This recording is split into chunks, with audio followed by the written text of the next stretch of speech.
Hello, my name is Pebbles, and welcome to What Every Parent Needs to Know About Bullying.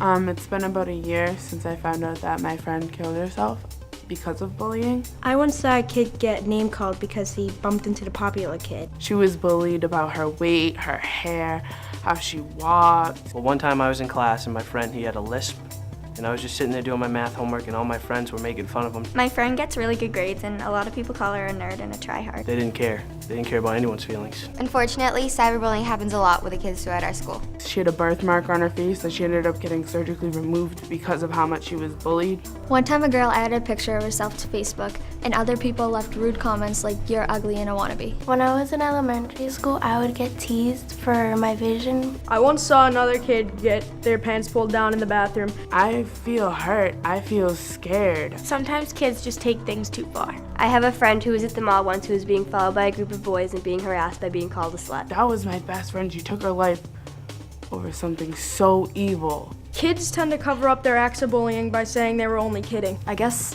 the bully just felt like she had power over him. People joke about it, but it's not a laughing matter at all. My friend Jen got bullied because of her hair color. I see people getting bullied because they're considered not good enough. It makes me so mad. It makes me just want to go and tell those people, I hope you feel this big because of what you did to her. She took her life because of what you said, because of your actions. During the next 30 minutes, we will be discussing the issue of bullying with some of the most respected bullying experts and advocates in New England. It is our hope that parents are tuned in and can get some valuable insight into what can be done to help your child if they are being bullied or even if you suspect your child is a bully. According to a national survey conducted for the United States Department of Health and Human Services, bullying is seen as a big problem amongst youth ages 8 to 15 years. In fact, teens reported that bullying was a problem for them more often than racism, HIV/AIDS, or the pressure to have sex, and was as much as a problem as the pressure to use drugs and alcohol. This program has been made possible by a coalition of community organizations that have banded together to form the Stand Up campaign to combat bullying. We have so much to discuss, so let's get started. First, we have the pleasure to have the chair of the Stand Up campaign, Todd Patkin, with us. Now, Todd speaks throughout the country to high school students and their parents about the ways in which we can all work to lessen the anxiety of pressure and unhappiness that so many of our children are feeling today. I'd like to start by asking Todd, what has drawn you to the issue of bullying, and tell us a little bit about the Stand Up campaign. Thank you, Pebbles. I got involved because I was bullied, just like so many other people. So I understand the pain. I know what kids go through. And today it's even worse with cyberbullying. We see kids that are actually killing themselves. So for me, it was really a mission that really concerned me. In terms of Stand Up, it's really the brainchild of Rick Rendon and his group at the Rendon Group. And our mission is to engage, educate, and motivate kids to try to eradicate bullying in their own school.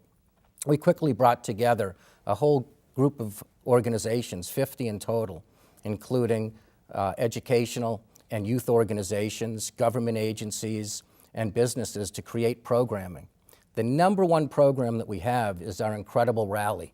Last year we had over 4,000 students and their teachers come to Northeastern University. We had a ball and we really got the kids fired up, and the kids lead the event.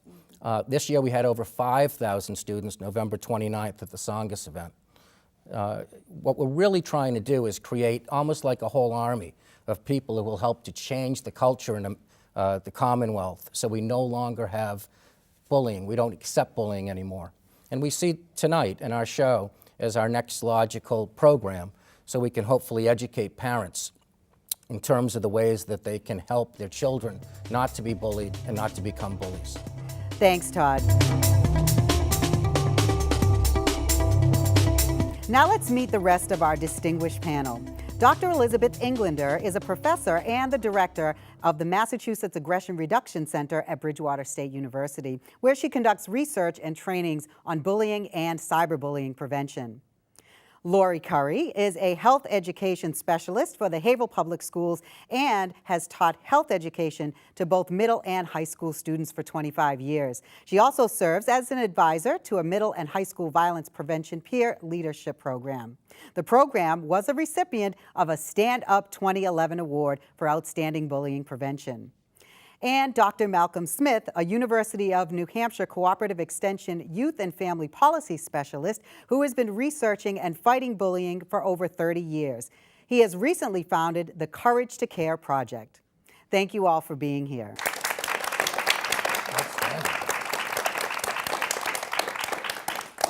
Let me pose this question to Dr. Englander. What is bullying, and is the term overused? Well, bullying is a term, unfortunately, that's overused a great deal, and it's used to refer to all kinds of things, from very minor kinds of problems to fights. But bullying is actually a very specific kind of problem between kids, and it has to do with behaviors that are really abusive, where one child who has a lot of power, usually social power, abuses that power to hurt somebody who can't defend themselves. Bullying isn't something mean that just happens once. It's something that happens over and over again. And the most common kind of bullying behaviors that we see both in the field and in the laboratory are what we call gateway behaviors, which means that they're kind of social snubs. Kids, by and large, don't bully physically anymore. The way that they do it is they do it by making other people feel very badly. And bullying is always a behavior that goes on, and that's why it's really so hurtful and so difficult to get over. Now, is there anyone else that would like to add anything to that? I would actually. Being in the schools, I think Dr. Englander said it very well. It's being extremely overused. That what I see as a teacher, as an educator, is that almost every time a student is being made fun of or teased, they're calling it bullying because it's gotten so much attention. That now what the schools are really battling with is trying to help parents understand the difference between our typical teasing, put downs, which are still rude and mean behaviors. However, there is a clear distinction, and I think that will hopefully we'll address that later so that parents understand some of the things that don't get addressed is because it's not bullying to begin with. So it is important for parents to be educated as well as the students about what the clear definition of bullying is. And what would you say the definition is? Well, just like Dr. Englander said, we're looking at repeated behaviors. We're not looking, I give the example to my students, you know, if I was wearing glasses and somebody said, "Hey, Four Eyes," and they said it to me on a given day, I'm not going to call that bullying. If I came to school, repeatedly and was hearing that from students, and those students had some type of power, whether it's physical, social power, then you're talking about a different story. So it is one of the biggest things that parents can do is be really clear about what bullying is when their kids are telling them that they're being bullied. Thank you, Elizabeth, and thank you, Lori. Now, this question I'd like to direct to Dr. Smith. Now, hasn't bullying always been a part of growing up, and what's different today? Well, there's been some form of bullying all along, but the bullying that happens today really isn't what our parents or we experienced necessarily as kids. There's a couple of big differences. One is it's 24/7 on the internet. It never lets up. I think the second is that as children, and we've really been studying this across the nation, children are less, even though we have all these great ways of being connected, children are sometimes less connected from adults who have their back or peers who have their back. And so it's easy to get isolated, particularly when you're online. And if, that's the biggest question, when you're bullied, who's got your back?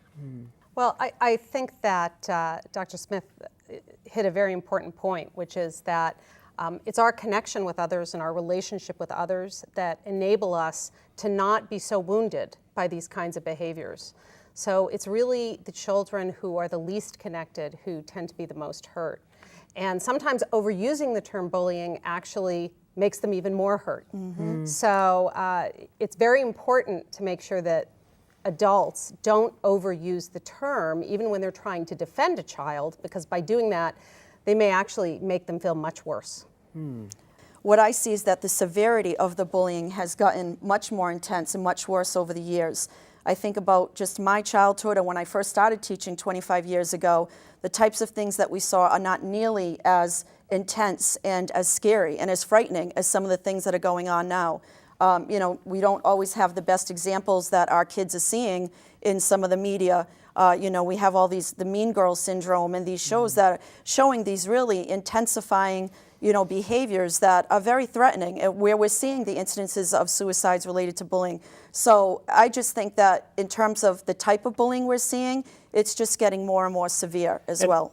If I could just add to that, one thing that's really important to understand is bullying happens in places where adults don't go.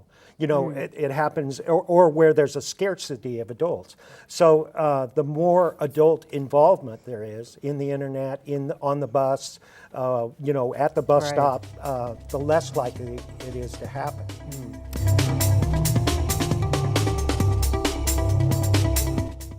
She teased him. The cherries were bittersweet. Select cherries, strawberries. The sun was hot. Marlena's chocolate locks billowed. Select chocolate, crimson. They looked at each other lovingly. Scratch that, longingly. The tension was... Hey guys! Save as Cabana Boy. Bring your ideas to life with Dragon. Visit getdragon.com or your local retailer. Okay, now, Lori, you are teaching in the schools every day, so let me ask you this. How should parents handle it if their child comes home and reports that he or she is being bullied? Well, I'm glad you asked this because, in fact, as parents, your role isn't even really that much different than our role as educators.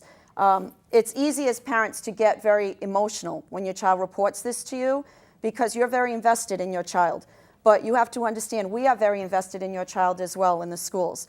And we want your child to feel physically and emotionally safe when they enter our buildings every day, just like you want your child to feel safe when they're at home. The one thing that I think is important is to start out by being very calm and communicating to your child in a very caring way when they approach you with the information.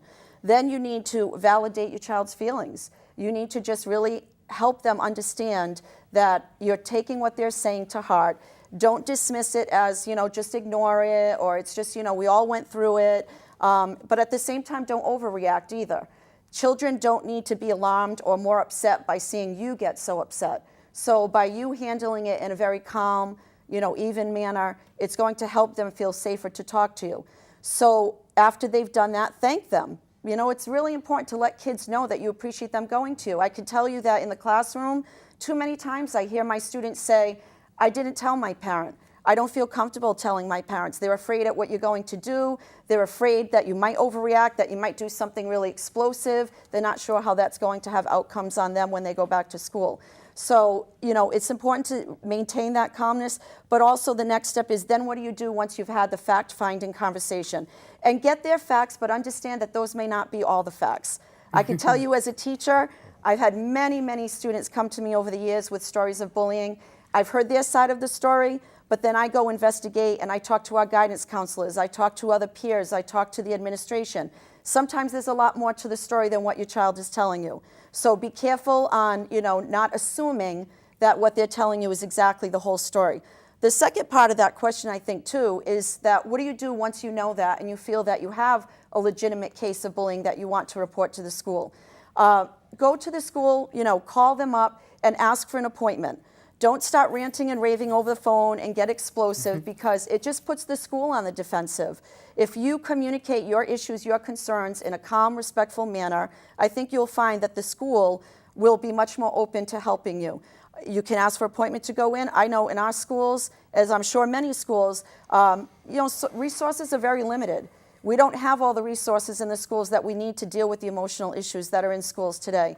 Our guidance counselors are overwhelmed, our administrators are overwhelmed, and they're doing a really good job, but you do have the right to go and meet with them and express your concern. And it's important to understand that schools are there to help you find a solution. Now, let me ask a follow-up question. How can parents work with schools more effectively to address the problem of bullying? I, you know, encourage all parents to be as involved with your school as you can, whether that's going in, volunteering, whether it's going to events, just to get a feeling of the school culture. Number two, I think that one thing that parents really can do is advocate for programs within your schools that address these issues. I know as a health education teacher, we don't always have the amount of programs in place that really can address this, and it's a very critical issue.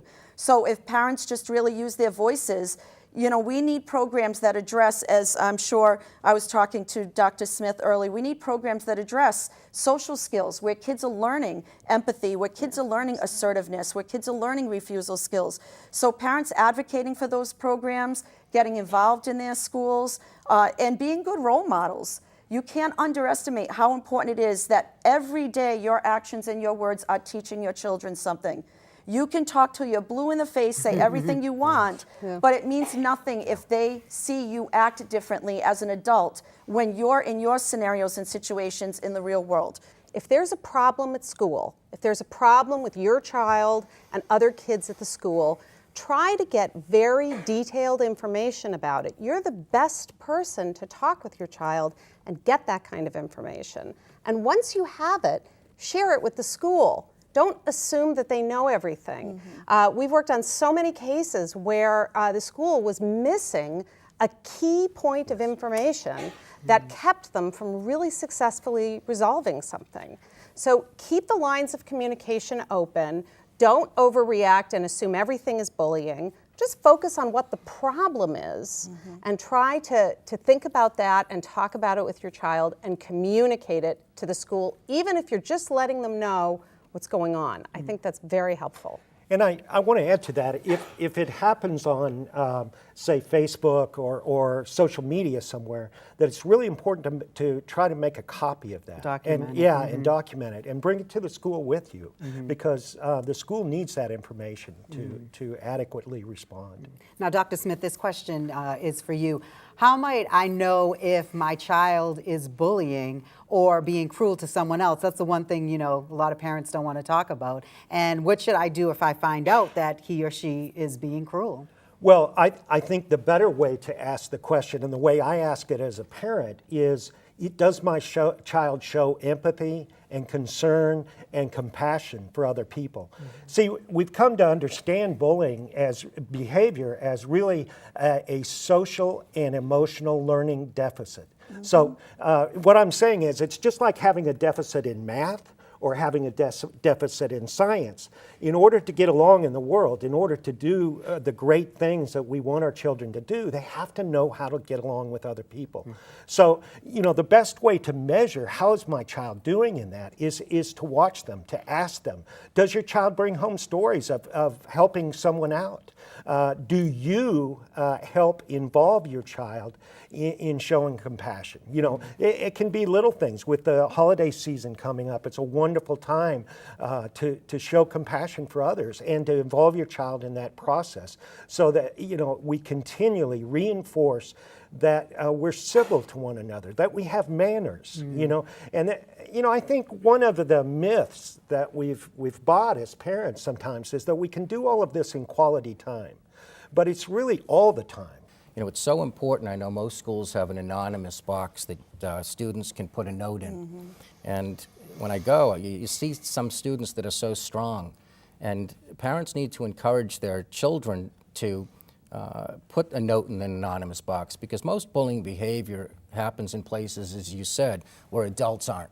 So these strong, football player or the cheerleader, the student who isn't having any troubles, if they see someone continually picked on, and they feel like it's getting to the point where the student, might do something destructive, we as parents want to encourage our kids, please drop a note. You don't have to put your name on it. I also want to encourage parents not to worry too much about dabbling in these kinds of behaviors. Bullying in schools can be seen as a very high status behavior, so it's not unusual for children to try it out and to see if they can get a little bit of a social lift from it. So if you think that something might be going on, or maybe you read something that your child has written online that you find upsetting or potentially abusive, it's important not to overreact. Many kids try out mean behaviors while they're growing up. And it doesn't mean they're bad, it doesn't mean they're maladjusted, but what they're looking for when they do that is your response.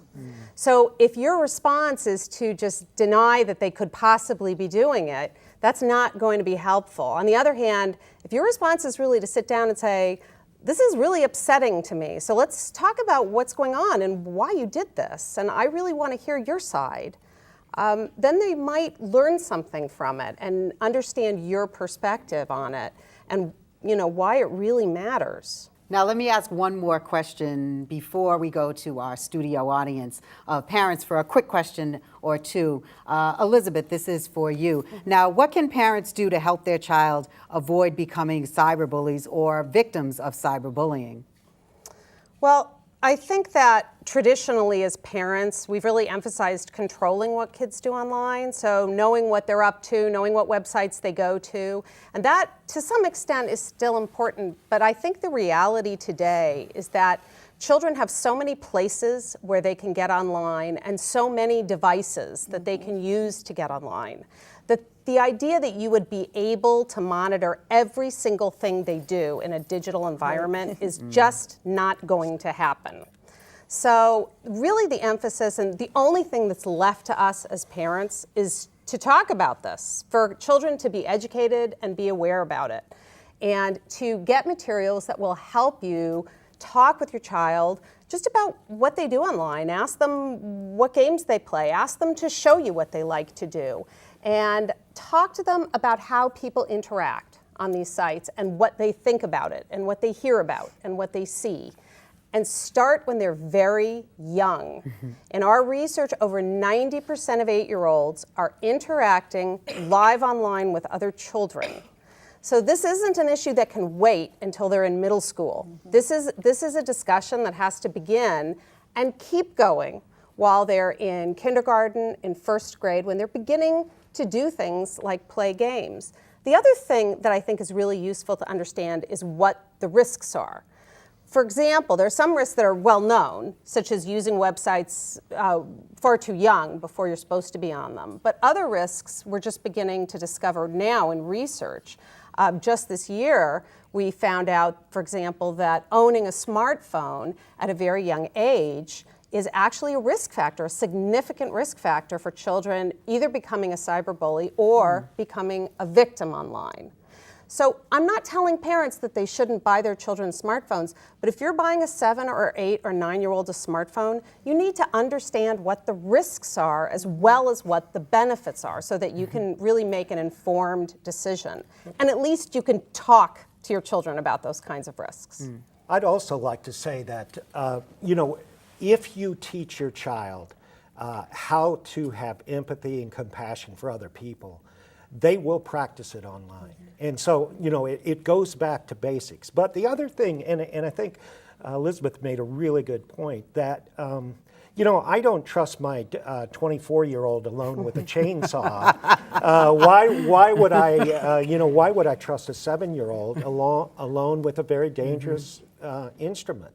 And, there's sort of a myth that this somehow makes your kids safer. And I'm not sure that's necessarily true. I think it's important to understand that this issue is never going to go away. Right. The train has left this station and it's not coming back.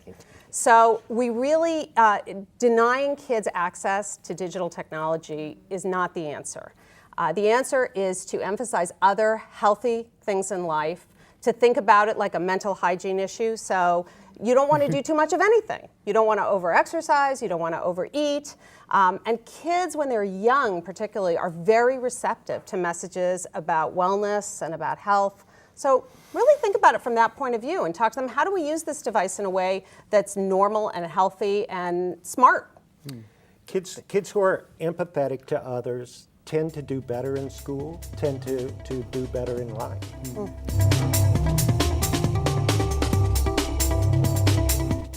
Thank you to our panel. You were all terrific. Now, we do have a few minutes left before we wrap up, so let's take some questions from the parents that we have with us here today. Now, before you ask your question, please share with us your name and how many children you have going to school.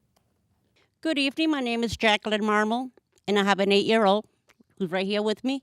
I have a question for tonight. My question is, I would like to know if a learning disabled student is at a higher risk of being victimized. Yes, the short answer is. We find that certain students with a mental illness, students with learning disabilities, students who are obese, almost 30 or 40 factors can put you at risk for bullying. And I think, what we have to do with our students that we know have disabilities, know have problems, is create a safe base at home. That your child, if they have a learning disability, feels totally comfortable at the end of the day when they get home to their safe haven to share with you what's been going on at school. And in that way, you can be a better advocate for your child. But unfortunately, yes, bullies tend to pick on children who have noticeable differences, and learning disabilities can be one of those. Hi, my name is Carmen. I have 2 daughters in public schools. I would like to find out, what is the procedure that a parent can take if your child is being cyberbullied? Well, there's a couple of things that you can do when your child is being cyberbullied. The first thing that you can do is be sure to keep a copy of what's going on, even if it's upsetting. You certainly don't have to post it on the fridge, but print it out and put it in a drawer somewhere just in case. The second thing you need to do is you need to report what's going on to the website. Okay, and there's many ways that you can report to websites, but most websites have a link that you can click on to report problems to them. The third thing that you need to do is you need to make sure that this isn't going beyond the internet. Actually, more than half of the time in our research, when problems happened online, they were also happening at school. So it's usually a good idea to let the school know what's going on, just in case something's going on. They can be your eyes and ears while your child's at school. But I think that one of the realities of online life is that sometimes mean things are going to happen and you're not going to be able to control it. So probably the most important thing to do is prevention. And the most effective prevention that we find is to talk to kids about what they see and what they hear about and what they think about it. And the reason for that is that kids who tell us that they've discussed cyber issues with their parents or with school aren't as disturbed when it happens to them. It's the kids who never talk about it beforehand who are absolutely snowed by it.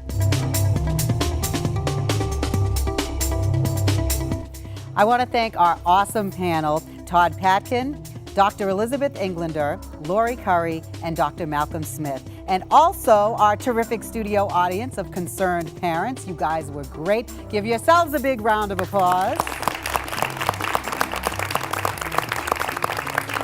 And also, special thanks to the Stand Up campaign for making this program possible. It has been a pleasure for me to host this very important program. We want to close this program by asking the chairman of Stand Up, Todd Patkin, to share with us the highlights from the Stand Up rally that took place at the Tsongas Center in Lowell, Massachusetts. Todd, take us there. And thank you so much, Pebbles. Today is unbelievable. You can look behind me, 5,200 young adults from high school and middle school who have come to stand up to bullying at the Tsongas Arena. It's been incredible. Lizzie Velasquez stole the show. Every night I would go home and I would cry myself to sleep, and I seriously would pray that I would wake up and look like everybody else so that I didn't have to deal with the bullying. We had Jillian from the X Factor. I just became a general target for bullying, and it got so bad that I would cry myself to sleep literally every single night. Stand up! These kids are fired up. Thank you again so much for joining us and watching our program on bullying. And please do all you can to help us stand up to bullying. For more information, please log on to standuptobullying.org.